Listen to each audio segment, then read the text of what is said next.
స్వామి creations 4/6 ప్రేక్షకులకు నమస్కారం.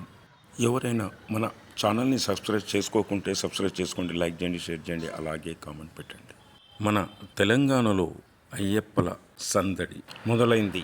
కర్మన్ఘట్ శ్రీ హరిహర క్షేత్రం నుండి అయ్యప్ప భక్తులు ఇరుముడి కట్టుకొని హరిహర పుత్రుడైన శ్రీ అయ్యప్ప స్వామివారి దర్శనానికి కాలినడకతో బయలుదేరినారు భక్తులు.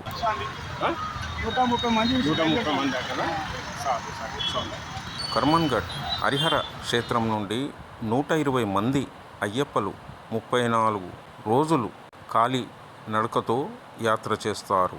ఇరుముళ్లను కింద పెట్టకుండా చాలా జాగ్రత్తగా తీసుకెళ్లి స్వామివారికి అభిషేకం చేస్తారు. చామంతి పూలు, బంతి పూలు, అన్ని రకాల పూలు స్వామి చెంతకు చేరడానికి ఉత్సాహంగా ఉల్లాసంగా ఎదురు చూస్తున్నాయి.